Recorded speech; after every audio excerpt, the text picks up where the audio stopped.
അസ്സലാമു അലൈക്കും വറഹ്മത്തുള്ളാഹി വബറകാതുഹു. പ്രിയപ്പെട്ട സഹോദരങ്ങളെ, നിങ്ങൾ ഈ സ്ക്രീനിൽ കാണുന്ന ഫോട്ടോ പയ്യോളിയിൽ ഒരു പാവപ്പെട്ട കുടുംബം വീട് വെക്കാൻ വേണ്ടി ഉദ്ദേശിക്കുന്ന ഒരു സ്ഥലത്തിൻ്റെ ഫോട്ടോ ആണ്. വളരെ പാവപ്പെട്ട കുടുംബമാണ്. ഈ സ്ഥലം തന്നെ വാങ്ങിയത് വളരെ പ്രയാസപ്പെട്ടുകൊണ്ടാണ്. വെള്ളം നിൽക്കുന്ന ഒരു പ്രദേശം കൂടിയാണത്. അവിടെ മണ്ണിട്ട് നികത്തിയാൽ മാത്രമേ വീട് വെക്കാൻ സാധിക്കുകയുള്ളൂ. 3 ചെറിയ മക്കളാണുള്ളത്. കൂലിപ്പണിക്ക് പോയി നിത്യജീവിതം പുലർത്തുന്ന ഒരു കുടുംബമാണ്. അവരെ സംബന്ധിച്ചിടത്തോളം വാടക വീട്ടിലാണ് ഇപ്പോൾ അവർ താമസിച്ചു കൊണ്ടിരിക്കുന്നത്. അവിടുന്ന് പോകാൻ വേണ്ടി വാടകക്കാരൻ, അതിൻ്റെ ഉടമസ്ഥൻ ആവശ്യപ്പെടുന്നുണ്ട്. അത്രയേറെ ഒരു പ്രയാസത്തിൽ എവിടെ പോകുമെന്നൊന്നും അറിയാതെ വല്ലാതെ വിഷമിച്ച് നിൽക്കുകയാണ്. അവർക്കിപ്പോൾ ഒരു 3 ലോഡ് കല്ല് കിട്ടിയാൽ, അതിൻ്റെ സിമൻറ്റും കിട്ടിയാൽ അവർക്കൊരു അടിത്തറ പാകാം എന്ന ആഗ്രഹമുണ്ട്. അതിൻ്റെ മുകളിൽ എന്തെങ്കിലും വെച്ച് കെട്ടിയിട്ട് താമസിക്കണം എന്നാഗ്രഹിക്കുന്നുണ്ട്. അവരുടെ കയ്യിൽ യാതൊരു നിവൃത്തിയുമില്ല. വളരെ പ്രയാസമാണ്. അതെത്രയും പെട്ടെന്ന് തന്നെ നടക്കേണ്ടതുണ്ട്. കാരണം വാടക വീട്ടിൽ നിന്ന് ഇറങ്ങിക്കൊടുക്കാൻ ആവശ്യപ്പെടുകയാണ്. മാത്രവുമല്ല, റോഡിന് വേണ്ടി പോകുന്ന സ്ഥലമാണ് ഈ വാടകയ്ക്ക് താമസിക്കുന്നത്. അത് എളുപ്പത്തിൽ തന്നെ ഇറങ്ങിക്കൊടുക്കേണ്ടി വരും. ആ സമയത്ത് എവിടെ പോകും, എന്തു ചെയ്യുമെന്നറിയാതെ പ്രയാസപ്പെട്ട് നിൽക്കുകയാണ്. ഇവരുടെ കയ്യിൽ ഈ ഒരു 4 സെൻറ്റ് സ്ഥലം മാത്രമാണുള്ളത്. അവിടെ ഒരു തറ കെട്ടിയാൽ അവർക്ക് സുഖമായി അവിടെ എന്തെങ്കിലും വെച്ച് കെട്ടിയിട്ട് താമസിക്കാം. അതിന് 3 ലോഡ് കല്ല് ആവശ്യമുണ്ട്. അതിൻ്റെ സിമൻറ്റും ആവശ്യമുണ്ട്. കഴിയുന്നവരൊക്കെ യാതൊരു മടിയും കൂടാതെ ഈ പരിശുദ്ധമായ ദിനരാത്രങ്ങളിൽ നിങ്ങളുടെ സ്വതക്ക ഇതിനു വേണ്ടിയാവട്ടെ.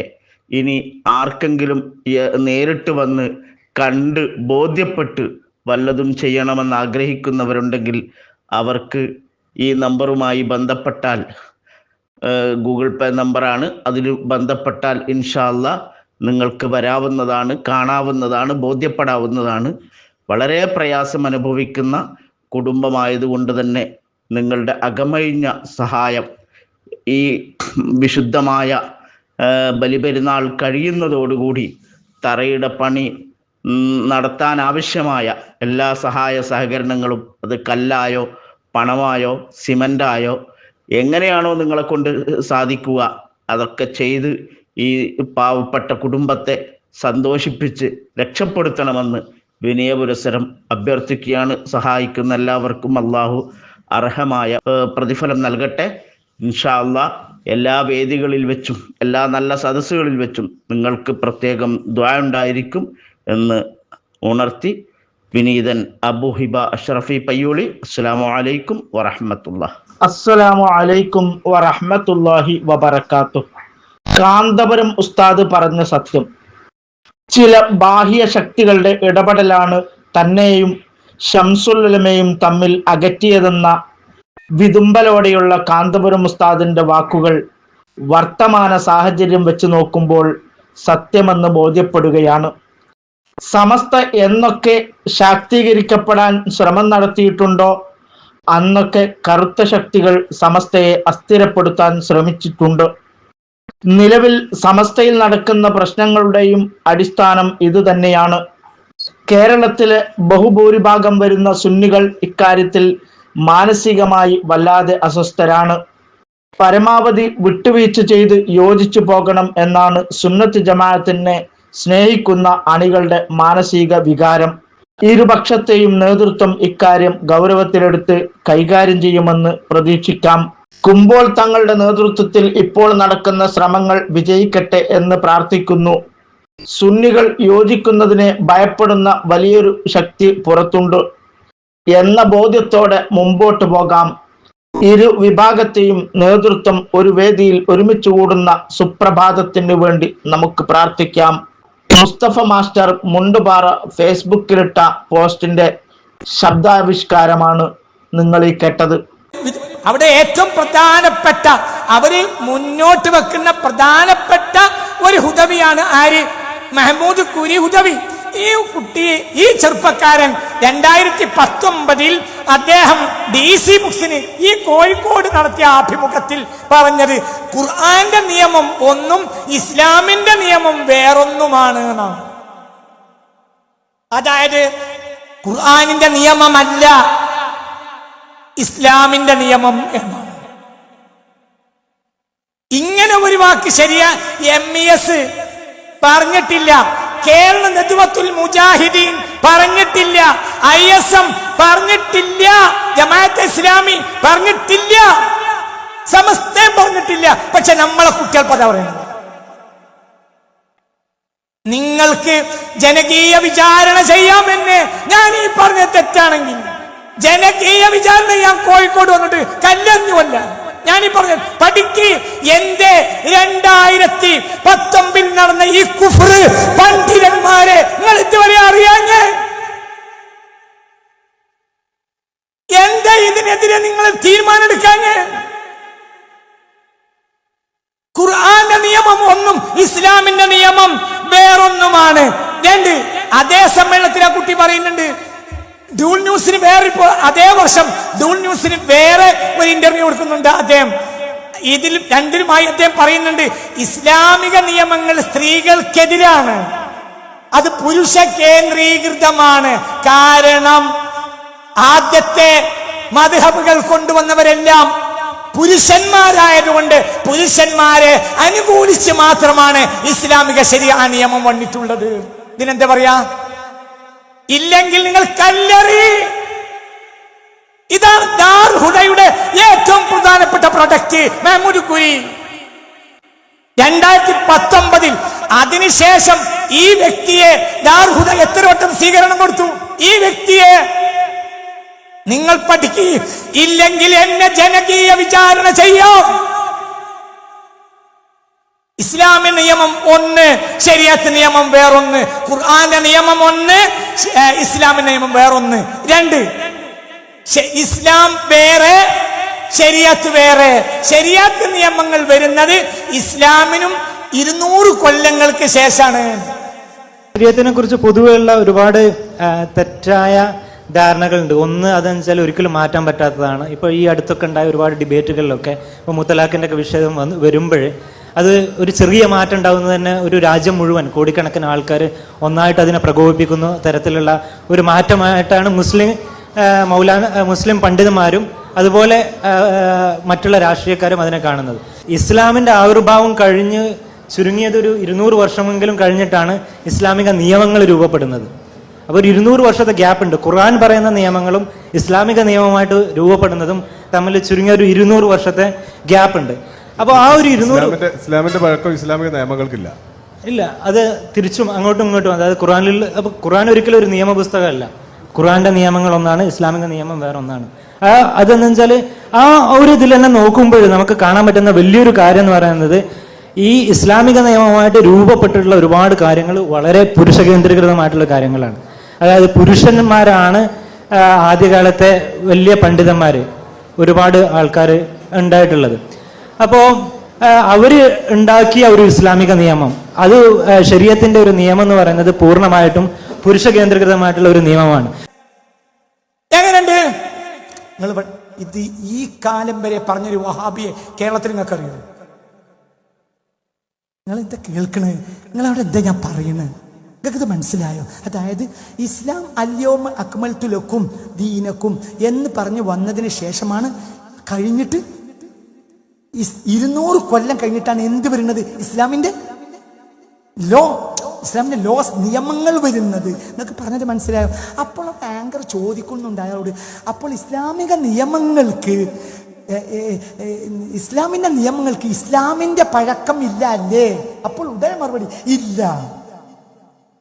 ഒന്നുകൂടി മനസ്സിലായില്ല?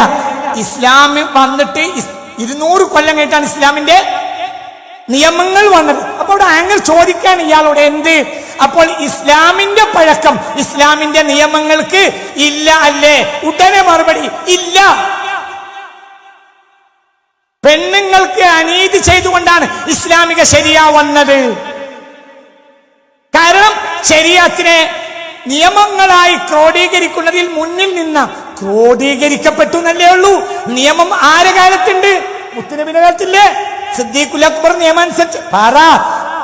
അതൊരു സ്കൂൾ ഓഫ് ഒരു മദ്ഹബാക്കി എന്നല്ലേ ഉള്ളൂ. ആര് പറ? മാലിക് ആയാലും അബു ഹനീഫ ആയാലും നിയമങ്ങൾ ഒരു വ്യവസ്ഥാപിതമായ ഗ്രന്ഥത്തിലും ചട്ടക്കൂടിലും ആക്കി എന്നല്ലേ ഉള്ളൂ. നിയമങ്ങൾ നബിയുടെ കാലത്തുണ്ട്. ആരുടെ കാലത്തുണ്ട്? പറ. സിദ്ദീഖ് ഖുലഫാഉർ റാഷിദീന്റെ കാലത്ത് മൊത്തമുണ്ട്. എന്നാൽ ഇസ്ലാം വന്നിട്ട് നിങ്ങളത് പരിശോധിക്കണം. ഇന്ന് പരിശോധിക്കും. 200 കൊല്ലം കഴിഞ്ഞാണ് ഇസ്ലാമിക നിയമങ്ങൾ വന്നത്. ഒന്ന്.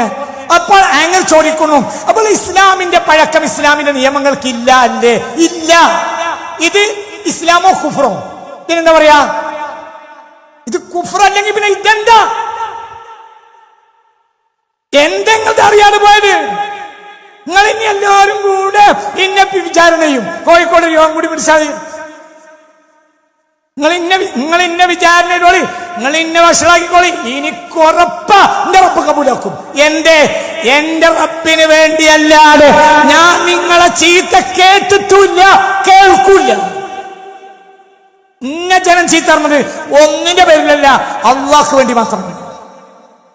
കഴിഞ്ഞില്ല. പിന്നെ അയാൾ പറയാണ് എന്ത്? അപ്പോൾ ഇസ്ലാമിന്റെ നിയമങ്ങൾ പുരുഷ കേന്ദ്രീകൃതമായി. ഒരു ജമാഅത്തെ ഇസ്ലാമിയുടെ പെൺകുട്ടി ആയിരിക്കാം. സദസ്സെന്നിട്ട് അയാളെ കൗണ്ടർ ചെയ്തു. അങ്ങനെ പറയരുത്. ഈ ഹുദബിയോട് അതും അതിൽ കാണും. ഒരു ജമാഅത്തെ ഇസ്ലാമിയുടെ ആ പെൺകുട്ടിയുടെ ആ ബ്രൈറ്റ്നെസ് ഒക്കെ കണ്ടാൽ തോന്നും നമ്മൾ നാടൻ പെണ്ണല്ല. മനസ്സിലായില്ലേ? ആ പെൺകുട്ടിയുടെ 2019 നടന്ന സംഭവം. അപ്പൊ ഈ പെൺകുട്ടി പറയാണ് അങ്ങനെ പറയരുത്, ഇസ്ലാമിക നിയമങ്ങൾ പുരുഷ കേന്ദ്രീകൃതം എന്ന് പറയാൻ പാടില്ല. കൗണ്ടർ ചെയ്യുന്ന പെണ്ണ. കാരണം കൂടുതൽ ഉത്തരവാദിത്വവും ബാധ്യതയും ഉള്ളത് പുരുഷനായതുകൊണ്ടാണല്ലോ. കൂടുതൽ സമ്പത്തും സൗകര്യവും അധികാരവും ആർക്ക് കൊടുത്തത്? പുരുഷന് കൊടുത്തത്. പെണ്ണിന് അത്ര ഉത്തരവാദിത്വമില്ല, ബാധ്യതയുമില്ല. പെണ്ണിൻ്റെത് എപ്പോഴും പെണ്ണിൻ്റെ കയ്യിൽ തന്നെ ബാക്കിയാക്കുക. അപ്പോൾ ഒരു ബാലൻസ് സൊസൈറ്റിയിൽ ഉണ്ടാക്കലാണ്. ഇല്ലെങ്കിൽ പറ്റ തകർന്നു പോകും പുരുഷൻ. കാരണം പെണ്ണിന് വേണ്ടി ചെലവാക്കേണ്ടത് ആരാണ്? പുരുഷനാണല്ലോ. അപ്പൊ സൊസൈറ്റിയിലെ ബാലൻസ് പറ്റ നഷ്ടപ്പെടും എന്നത് കൊണ്ടാണല്ലോ അങ്ങനെ ചെയ്തത്. അതുകൊണ്ട് ഇസ്ലാമിക ശരീഅത്തിനെ അതിന്റെ പേരിൽ നിങ്ങൾ ആക്ഷേപിക്കരുതെന്ന് ഹുദബിയോട് കൗണ്ടർ ചെയ്യുന്നത് ആരാ? ഒരു സാധു പെൺകുട്ടി, ഒരു 18-20 വയസ്സ്, അത്രയാ കുട്ടിക്കുണ്ട്. അപ്പോഴും ഇയാൾ കൗണ്ടർ ചെയ്യും, അല്ല ശരിയല്ല. എന്നിട്ട് അയാൾ അവിടെ ഉദ്ധരിക്കുന്നത്, അയാൾ പറയുന്നത്, നിങ്ങള് എന്താ പറയാ, നിങ്ങള് ഫാത്തിമ വദൂദിനെ കണ്ടുപഠിക്കി. ഫാത്തിമ വദൂദിനെ കേട്ടു. ഫാത്തിമ വദൂദ് എന്നല്ലേ അവരുടെ പേര്? ആമിന വദൂദ്. അതെ, സോറി, ആമിന വദൂദിനെ കണ്ടു. ഇതാണ് ആമിന വദൂദ്. ഈ പെൺകുട്ടിയോട് മറുപടി പറയാൻ വേണ്ടി ഹുദവി ഉടനെ തന്നെ ഉദാഹരിക്കുന്നത്, നിങ്ങൾ ആമിന വദൂദിന്റെ പുസ്തകം വായിക്കി, പ്രഭാഷണങ്ങൾ കേൾക്കുന്ന. ആരാ Amina Wadood? Amina Wadood, the first American woman imam.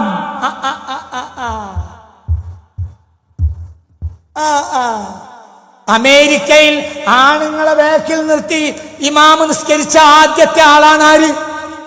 Amina Wadood. നിങ്ങൾ എന്നോട് കയർക്കല്ല വേണ്ടത്, നിങ്ങൾ ആമിന വദൂദിന്റെ ഗ്രന്ഥങ്ങൾ വായിക്കണം. ഇതാരല്ല പറയുന്നത്? ഇത് ഏറെ ISMകാരനാണെങ്കിൽ നമുക്ക് പറയാം, ഒരു പണ്ടേ അങ്ങനെയല്ലേ. ഏതെങ്കിലും ഒരു ISMകാരനോ KNMകാരനോ ഒരു മൗലവി ഇക്കാലം വരെ ഇസ്ലാമിക നിയമങ്ങൾ പുരുഷ കേന്ദ്രീകൃതമാണെന്ന് പറഞ്ഞിട്ടുണ്ടോ? ഇല്ല. എവിടെ എത്തി നമ്മൾ?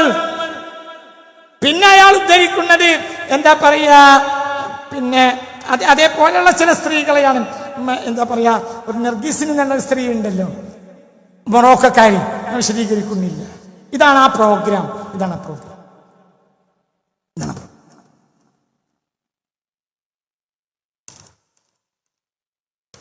ദൂൾ ന്യൂസിന് അദ്ദേഹം കൊടുത്ത അഭിമുഖം, ഇസ്ലാമും ശരീഅത്തും ഏകശിലാത്മകമായ ഒന്നല്ല. പിന്നെ എന്തിനാ MS പുറത്താക്കിയത്? ഏകശിലാത്മകമായ ഒന്നല്ല എന്ന് പറഞ്ഞാൽ അങ്ങനെ പൊട്ടിക്കാൻ പറ്റാത്തൊരു പാറയല്ല. അതായത് എപ്പോഴും അതിനെ മാറ്റി തിരുത്താം. ഇതാരാ പറയുന്നത്? ദാർഹുദയുടെ പ്രധാന മെയിൻ പ്രൊഡക്റ്റ് ബാക്കിയുള്ള കുട്ടികൾക്ക് കൂലിയാകാൻ പഠിക്കുക. എങ്ങനെയെങ്കിലും അവരൊക്കെ 25 ദ്വാരക്കുക, പഠിച്ചോനെ ഞങ്ങളെ എങ്ങനെയെങ്കിലും ഒന്ന് കൂലിയാക്കി കൊണ്ടാന്നാണ്. കാരണം യൂറോപ്യൻ രാജ്യങ്ങളിലൊക്കെ അത്രയും വലിയ ഇത്തരം വാർത്തകളും വിശേഷങ്ങളും അറിയാൻ ഞങ്ങളുടെ ചാനൽ ഉടൻ തന്നെ സബ്സ്ക്രൈബ് ചെയ്യുക, ലൈക്ക് ചെയ്യുക, ഷെയർ ചെയ്യുക. ജനങ്ങളിലേക്ക് എത്തിക്കണമെന്ന് നിങ്ങൾ ആഗ്രഹിക്കുന്ന വാർത്തകളും വിശേഷങ്ങളും പ്രമുഖരുടെ പ്രഭാഷണങ്ങളും ഞങ്ങളുടെ വാട്സപ്പ് നമ്പറിലേക്ക് അയച്ചു തരിക. നന്മ വളരട്ടെ, തിന്മക്കെതിരെ നമുക്കൊരുമിച്ച് നിൽക്കാം.